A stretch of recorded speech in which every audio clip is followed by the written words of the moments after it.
በስመ አብ ወወልድ ወመንፈስ ቅዱስ አሐዱ አምላክ። ሃይማኖተ አበው ዘቅዱስ ዮሐንስ አፈወርቅ ምዕራፍ 62 የቁስጥንጥንያው ሊቀ ጳጳሳት ንዑድ ክቡር ዮሐንስ አፈወርቅ መበላለጥ የሌለባት አንድነትን ሦስትነትን በተናገረበት መጽሐፉ እንዲህ አለ። እስከዚህ ቀን ድረስ ትሩፋት የሠሩ ሐዋርያት ሰማዕታት ሁሉ እንዳመኑት እምነት እንዲህ እኔ አምናለሁ፣ ቃል ሥጋ ሆኗልና። መናፍቃንም እንደተናገሩት በሩቅ ብእሲ አላደረምና በእርሱ ፈቃድ በአባቱና በመንፈስ ቅዱስ ፈቃድ ከቅድስት ድንግል ማርያም ሥጋን ተዋሃደ እንጂ። እርሱ ባወቀ መለወጥ በሌለባት በእመቤታችን ማኅፀን ሥጋን ፈጥሮ ተዋሃደ። የጥልቅ ጥልቅ በሆነው ውስጥ ያለውን ያውቅ ዘንድ ከሰው ወገን ማን አይችልም። ሁሉን የፈጠረ አምላክ የአብ አካላዊ ቃል ፍጹም ሰው ሆኖ ተወለደ እንደተጻፈ። የ30 ዘመን ጎልማሳ ለመሆን እስኪደርስ ድረስ ሕፃን በመሆን ሥርዓተ ሕፃናትን ፈጸመ። ሁሉ የተፈጠረበት የእግዚአብሔር ቃል ይህ ነው። ሥልጣን ሁሉ ገንዘቡ ሲሆን በራሱ ፈቃድ ብቻ ለአይሁድ ራሱን አሳልፎ ሰጠ። ዳግመኛ አስነሳት ዘንድ እኔ ሰውነቴን ለበጎች ለምእመናን ቤዛ አድርጌ ለሕማም ለሞት እሰጣታለሁ፣ ከእኔ ማንም ሊወስዳት አይችልም። ሰውነቴን ለሕማም ለሞት ልሰጣት ላስነሳትም ሥልጣን አለኝ ብሎ እንደተናገረ እርሱ አንዱ እግዚአብሔር ቃል ብቻ በማይመረመር ምስጢር ሰው በመሆኑ ተሰቀለ። እንዴት ታመመ!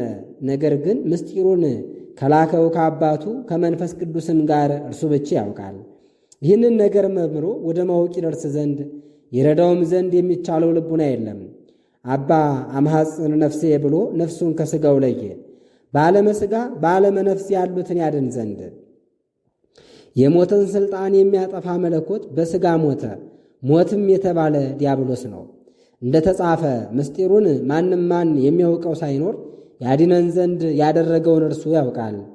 በአባቱ ጌትነት ተነሣ፣ በሲኦል ተግዘው የነበሩ የቅዱሳንን ነፍሳት አዳነ። ንጉሥ ድል የማይነሣ ገዥም ነውና በፍጹም ክብር ጌትነት ወደ ሰማይ አረገ።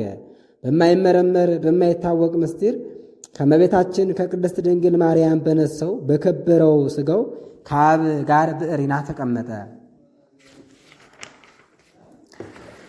ልቡናም መርምሮ ያውቀው ቢወድ እውቀቱ ይደክማል። ሰው ፀሐይን ያይ ዘንድ መልኩንም ይረዳ ዘንድ እንደምን ይችላል? ፍጡራንን መርምሮ ማወቅ ካልተቻለን ሁሉን የፈጠረ እርሱን መርምሮ ማወቅ እንደምን ይቻለናል? በክበበ ትስብእት ግርማ መለኮቱን ጌትነቱን ገልጦ በአባቱ ሥልጣን ዳግመኛ ይመጣል። ለሁሉም እንደ ሥራው ይከፍለዋል። ከመለኮት የተለየ ሩቅ ብእሲ የሚያደርጉትን ሁለት አካል ሁለት ባሕሪ ነው የሚሉትንም ከምዕመናን ይለያቸዋል፣ በገሃነም ይጥላቸዋል። መለኮትን በባሕሪው ታመመ ደከመ የሚሉትን ከአፉ በሚወጣ ሰይፍ ያጠፋቸዋል። ይኸውም ፈራጅ ቃሉ ነው። ከአባቱ ባሕሪ የሚለዩትን በክብር በሥልጣንም ከእርሱ ያንሳል የሚሉትንም በጌትነቱ ከሚያወርሳት ከመንግሥተ ሰማያት እርሱ ይለያቸዋል፣ ያወጣቸዋል። እንዲሁም መንፈስ ቅዱስ ንጹሕ የሚያደርጉትን ከአብ አይደለ ከሌላ አካል ተገኘ የሚሉትን እርሱም ፍጹም ጸጋውን ይነሳቸዋል። እኛ ግን ስሉስ ቅዱስ በመለኮት አንድነት የተካከሉ በሦስት አካላት ፍጹማን እንደሆኑ እንዲህ እናምናለን። እንደዚህም አንዱ ቅዱስ አብ፣ ቅዱስ ወልድ፣ አንዱ ቅዱስ መንፈስ ቅዱስ ናቸው። ከዓለም አስቀድመው የነበሩ ዓለምን አሳልፈው የሚኖሩ ናቸው። አሜን። በእውነት ምዕራፍ 63 ዳግመኛም ይህ የቁስጥንጥንያ ሊቀ ጳጳሳት የከበረ አባት ዮሐንስ አፈወርቅ የተመሰገነ ሐዋርያው ጳውሎስ ወደ ዕብራውያን የጻፈውን መልእክት በተረጎመበት አንቀጽ ይህን ተናገረ። ይኸውም ከትርጓሜው 7ኛ አንቀጽ ነው። የተዋሃደውን ሥጋ ከመላእክት ባሕሪ የነሳው አይደለም፣ ከአብርሃም ባሕሪ ነሳው እንጂ። ለዚህ ታላቅ ፍቅር አንክሮ ይገባል። ከእግዚአብሔር ዘንድ ለሰው ወገን ለተደረገ ለማይመረመር ለዚህ ፍቅር አንክሮ ይገባል። ይህ ለመላእክት ያላደረገው ነው። የተነገረውን አስተውል። እግዚአብሔር ከእኛ ባሕሪ የተዋሃደው ተዋህዶ ጥቂት ክብር አይምሰልህ። ይህንን ለመላእክት አላደረገውምና የመላእክት ባሕሪም አልተዋሃደችውምና የተዋሃደችው የእኛ ባሕሪ ናት እንጂ። ባሕሪያችንን ተዋህዷል እንጂ ከባሕሪያችን ከፍሎ ተዋሃደ ለምን አላለም? ወዳጁ እንደኮበለለ እስኪያገኘውም ድረስ እንደሄደና እንዳገኘው ሰው የእኛ ባሕሪ እንደዚህ ከእግዚአብሔር ተለይታ ነበርና ከእርሱም ፈጽማ ርቃ ነበርና ሥጋ በመሆን ገንዘብ እስኪያደርጋት ደርሶ ፈጥኖ ፈለጋት። እርሷም ተዋህደችው። ይህንንም ተዋህዶ እኛን በመውደድ እንዳደረገው የታወቀ ነው። ለማይደፈር ለዚህ ድንቅ ምስጢር አንክሮ ይገባል። ከእግዚአብሔር ጋር በመተካከል የሚኖር መላእክትና የመላእክት አለቆች ሱራፌልና ኪሩቤል የሚሰግዱለት ሥጋ ከእኛ ባሕርይ ይገኝ ዘንድ ከዚህ የሚበልጥ አንድነት አለን? ይህን መላልሽ ባሰብኩት ጊዜ ሰው ያገኘውን ልክ መጠን የሌለውን ፍጹም ክብር ከእግዚአብሔር የተደረገውን ባሕርያችን ያገኘውን ታላቅ ፍቅር አይቼ ከዚህ የተነሳ አደንቃለሁ። ስለዚህም ወንድሞቹን ደቂቀ አዳምን በሁሉ ይመስላቸው ዘንድ ይገባል አለ። ሁሉ ያለው ምንድን ነው? እንደኛ ፍጹም ሰው ሆኖ መወለዱ ከኃጢአት ብቻ በቀር እንደኛ ለሥጋ የሚስማማውን ሁሉ መስራቱም ነው እንጂ። ይኸውም በፈቃዱ ያደረገው መጸነስ፣ መወለድ፣ መብላት፣ መጠጣት፣ መተኛት፣ መድከም፣ መታመም፣ መሞት ነው። እግዚአብሔር እኛን መውደዱን ጳውሎስ እንደምን እንዳስረዳ አስተውል። የአብ ልጅ የጌትነቱ መታወቂያ በመልክ የሚመስለው በባሕርይ የሚተካከለው ነው ብሎ ልዑል ጌትነቱን አስቀድሞ ተናገረ። ከዚህም በኋላ ነገሩን ሰው ወደ መሆን ምስጢር መልሶ እርሱ ወንድሞችን ደቂቀ አዳምን በሁሉ እንደመሰላቸው ተናገረ። እርሱ ጳውሎስ ይህን ያህል ክብር ያለው እርሱ ገናና የባሕርይ አምላክ ነው። ይኸውም የአብ የጌትነቱ መታወቂያ በመልክ የሚመስለው በባሕርይ የሚተካከለው ዓለምን ሁሉ የፈጠረ በልዕልና ከአባቱ ጋር በመተካከል የሚኖር ነው። የማይመረመር እርሱ በባሕርይ ዘመድ ሊሆንን በሁሉ ፈጽሞ ሊመስለን ወደደ ብሎ ተናገረ። በሰማይ ያሉትን ኃይላትን መላእክትን ትቶ ወደ እኛ መጥቶ ባሕርያችንን ባሕርይ አድርጎ ብዙ ቸርነትን አደረገልን። ሞትን አጠፋው፣ የዲያብሎስን ሥልጣን ሻረ፣ ከጽኑ አገዛዙም አዳነን፣ በፍጹም ክብርም አከበረን። ሰው የሆነም ዘመድ ሊሆንን ብቻ አይደለም፣ ፈጽሞ ይቅር አለን። ኃጢአታችንን ለማስተስረይ ከአብ ጋር ለማስታረቅ ሊቀ ካህናትም የሆነን ዘንድ ወደደ እንጂ። ስለዚህም ሰዎችን ሊመስላቸው ይገባል። ባለው ነገሩ ላይ ጨምሮ በሁሉ አዛኝ፣ የሕዝቡንም ኃጢአት ለማስተስረይ በእግዚአብሔር ዘንድ የታመነ አስታራቂ የሆናቸው ዘንድ ነው። ባሕርያችንን ስለተዋህደ ሰው የመሆኑን ነገር ያስተምረን ዘንድ ይህን ተናገረ። ሰው ለመሆን ያበቃው ለማስታረቅ ኃጢአትን ለማስተስረይ ብቻ ነው እንጂ ሌላ ምክንያት የለውም።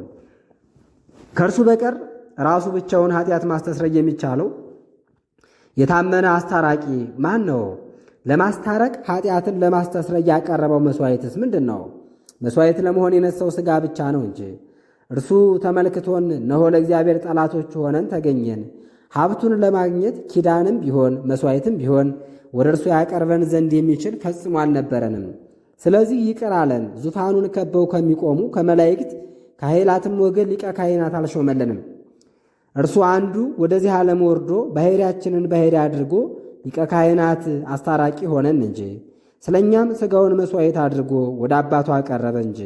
በታመመበት በሥጋው ለእርሱ ገንዘብ ለመሆን አበቃን።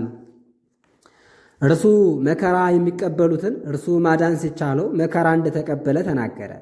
ይህ ፈጽሞ ተርታ ነገር ነው፣ ለእግዚአብሔር ሊነገር አይገባም።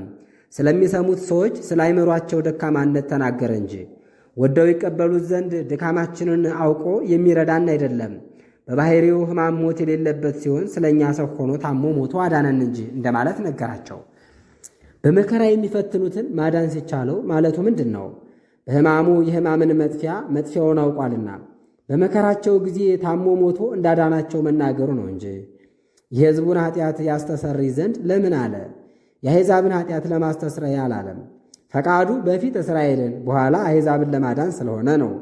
ስሙ ኢየሱስ ይባላል። ሕዝቡን ከኃጢአታቸው የሚያድናቸው ነው ብሎ መልአክ ለዮሴፍ እንደነገረው በፊት ይደረግ ዘንድ እኛ ተስፋ እናደርገው የነበረ ይህ ነው። በፊት የእስራኤልን ወገኖች ከኃጢአታቸው ያድናቸው ዘንድ ከእነርሱም በኋላ አሕዛብን ያድን ዘንድ ስለዚህ እርሱ ሰው ሆኗልና። ግን እነርሱ ከድህነት ወጡ። ይህንንም ሐዋርያ እናንተ የአብርሃም ልጆች ይህ ወደ እናንተ መጣ፣ ይኸውም ድህነት የሚገኝበት ቃል ነው ብሎ በሌላ አንቀጽ አስረድቷል። ዳግመኛ በፊት በእግዚአብሔር ቃል ለእናንተ ማመን ይገባ ነበር፣ እናንተ ግን ትንቁታላችሁ፣ ታቃለሉታላችሁ። የዘላለምን ሕይወት ለማግኘትም ሰውነታችሁን አታዘጋጁም። እስከ ምድር ዳርቻ ላሉ መድኃኒት ትሆናቸው ዘንድ ለአሕዛብ ብርሃን አደረግኩህ ብሎ ጌታ እንደተናገረ ጌታችንም ለደቀ መዛሙርቱ በፊት ወደ አሕዛብ አትሄዱ፣ ትምህርታቸው ወደ ተጎዱ ወደ እስራኤል ወገኖች ሂዱ እንጂ አላቸው።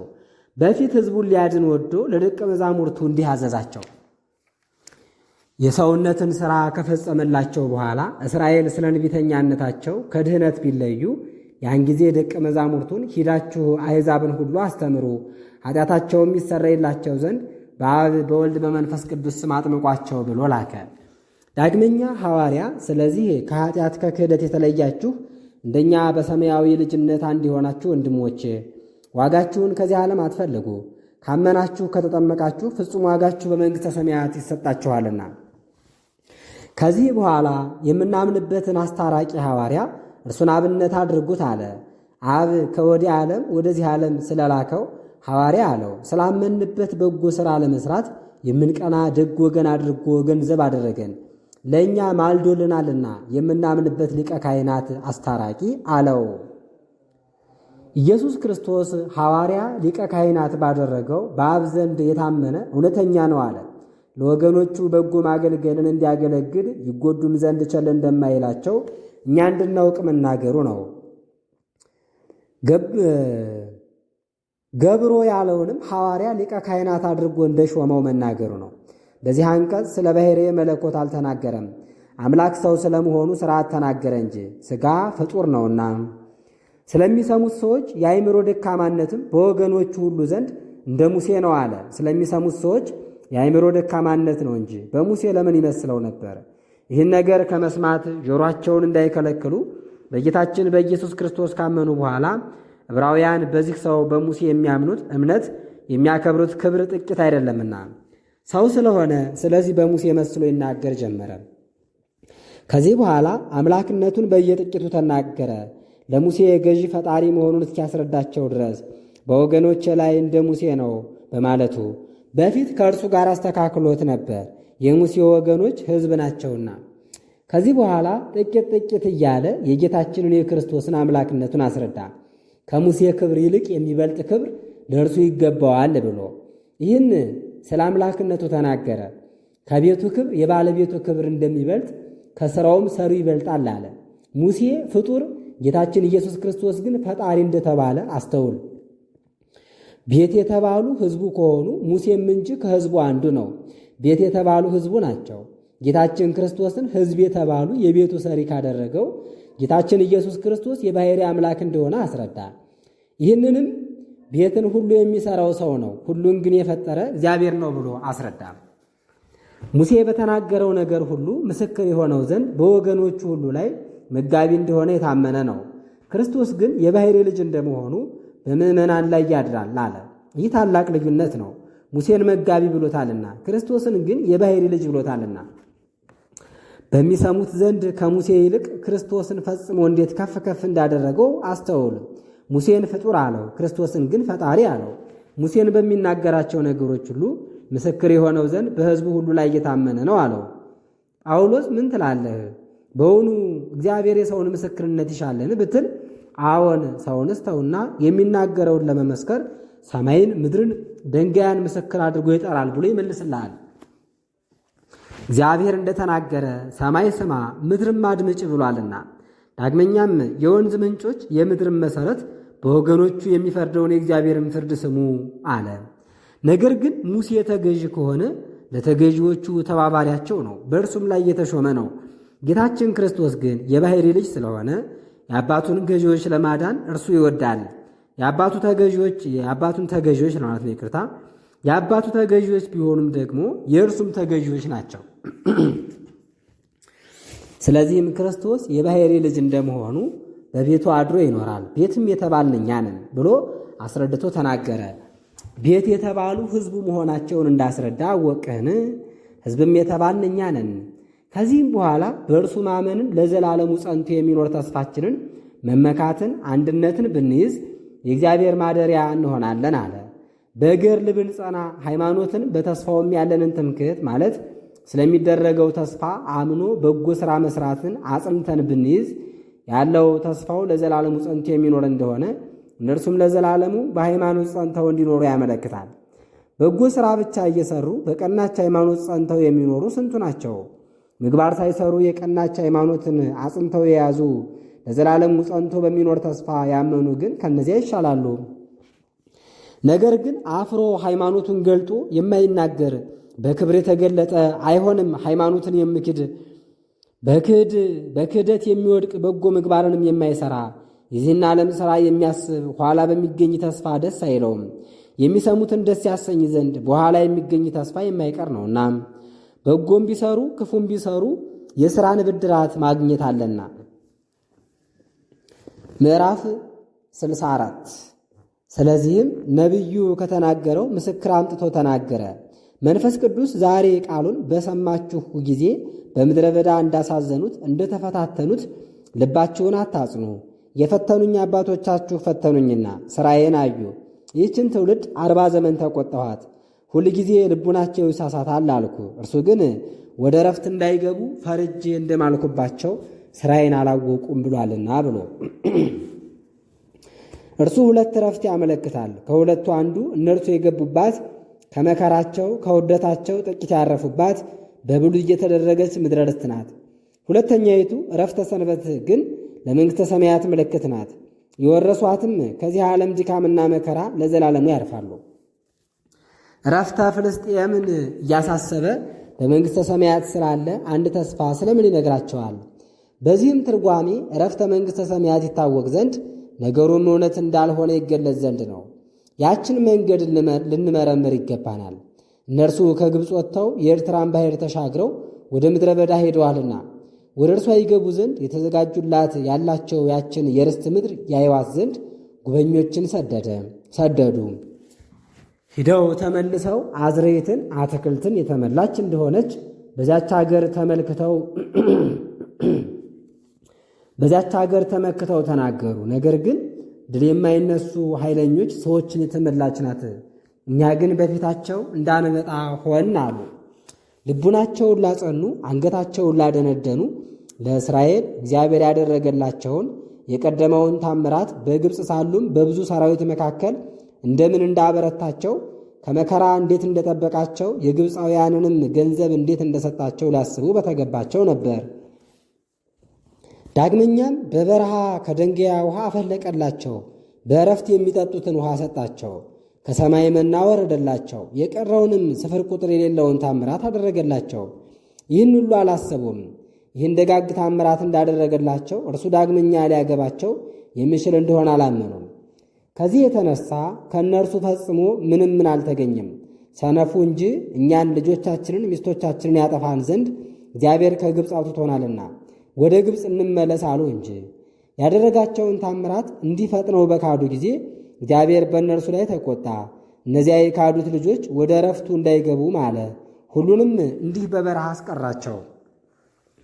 የከበረ የተመሰገነ ዳዊትም ይህንን በምሳሌ ያስረዳናል።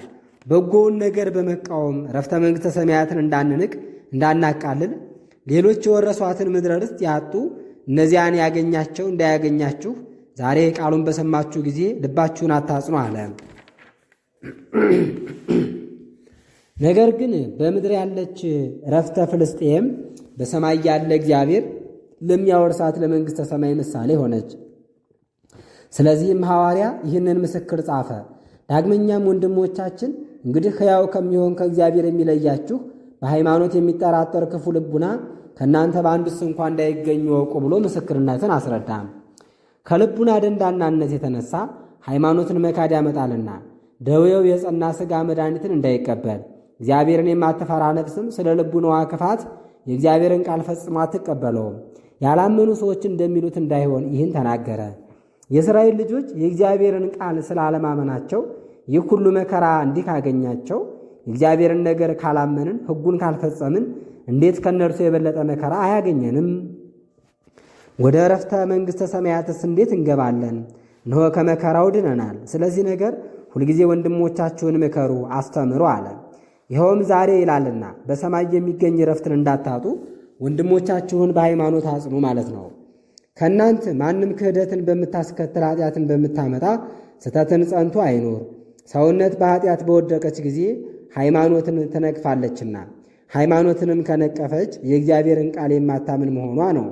ፈጽሞ ምን የለም እንደሚል ሰው እግዚአብሔር አያይም፣ የያዕቆብ ፈጣሪም አያውቅም ይላል። ዳግመኛም ከንፈሮቻችን የእኛ ናቸው፣ ጌታችንስ ማን ነው አለ። ዳግመኛም ሰነፍ በልቡ እግዚአብሔር የለም ይላል።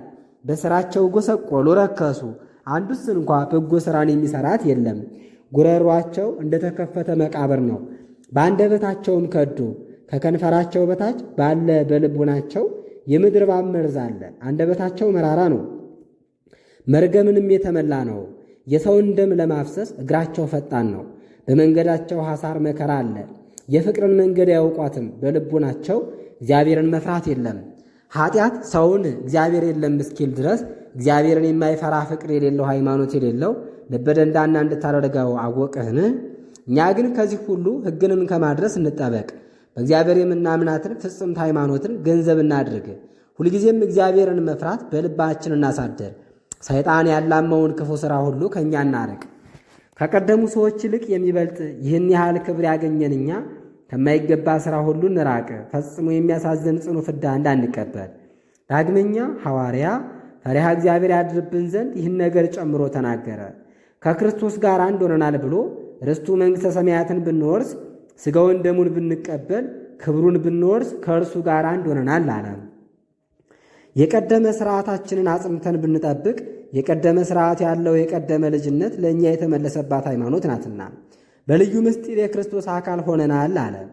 ከዚህም በኋላ እርሱን እንዳሳዘኑበት ጊዜ ዛሬ ቃሉን ብትሰሙ ልባችሁን አታጽኑ አለ። ዘወትር በየቀኑ ቃለ እግዚአብሔርን ለመስማት ከበቁ ሰዎች ሁሉ ጋር አንድ እንድንሆን ይወዳል። ዛሬ ማለቱም አንዱን ቀን ብቻ አይደለም፣ እስከ ፍጻሜ ዘመን ሁለ ጊዜ ማለቱ ነው እንጂ እንዳይፈረድብን ስለ ልቡናችን ጽናት በበረሃ እንዳለቁ እንደነዚያ ያለ ሥራ አንስራ። ስለዚህም ሰምተው ያሳዘኑት እነማን ናቸው? በሙሴ እጅ ከግብፅ የወጡ ሁሉ አይደሉምን ብሎ ተናገረ። እኛስ የሚጠይቃቸው መስሎ ይህን ምሳሌ እንደመሰለባቸው እነርሱ እንዳወቁ እኛም እናውቃለን። 40 ዘመን እነማንን ተቆጣ? አንገባም ብለው በድለው በድናቸው በበረሃ ወድቆ የቀሩትን እነዚያን አይደለምን? ወደ ምድረ ርስትስ እንዳይገቡ በማን ላይ ማለ? ሰምተው መግባትን ባልቻሉ በወንጀለኞች ነው እንጂ አላመኑምና ብሎ ልቡናን ማጽናት ኃጢአትን እንዲያስገኝ ኃጢአትም ቃለ እግዚአብሔርን እንዳይሰሙ እምቢታን እንድታስከትል እምቢታም ክህደትን እንድታመጣ ክህደትም የእግዚአብሔርን ፍርድ በሰው ላይ እንዲያመጣ ስም አጠራራቸውንም ከዚህ ዓለም ፈጽሞ እንዲያጠፋ አወ ምዕራፍ 65 ዳግመኛ የሚያስፈራ ይህን ምስክር ጻፈ። እንዲህ ባለ ክህደት እንዳይያዙ የሚሰሙትን ሰዎች ያነቃቃ ዘንድ ይህን ትምህርት አስተማረ። ወደ ርፍተ መንግሥተ ሰማያትን ገባ ዘንድ እንፍራ፣ ትእዛዙንም አንተላለፍ። ከእናንተ አንዱስ እንኳ የሚተውት አይምሰለው። እነርሱ እንደሰሙ እኛም ሰምተናልና። ነገር ግን ለእነርሱ የሰሙት ቃል አልጠቀማቸውም፣ ሰምተው ካመኑት ጋር በሃይማኖት አንዳልሆኑምና የሚለው እንዲህ ነው። እነዚያ የእግዚአብሔርን ቃል ሰሙ፣ ነገር ግን በሃይማኖት አንድ ስላልሆኑ አልረባቸውም፣ አልጠቀማቸውም። እናንተም ልባችሁ በሃይማኖት አንድ ካልሆነ መስማት ይረባናል፣ ይጠቅማናል ብላችሁ የእግዚአብሔርን ቃል ተሰሙ ዘንድ አትውደዱ። ከቀናች ሃይማኖት በጽኑ ተስፋ የእግዚአብሔርን ቃል እንጠብቅ እንጂ ከእግዚአብሔር ፍርድ ድነን የማያልፍ ክብሩን እናገኝ ዘንድ። ዳግመኛም በዚህ ነገር ላይ ጨምሮ እንግዲህ ያመንን እኛ ወደ ዕረፍቱ እንመለሳለን አለ። እርሱ የተናገረው ሁሉ ስለ መንግሥተ ሰማያት እንደሆነ የሚያምን ሁሉ ያውቃልና።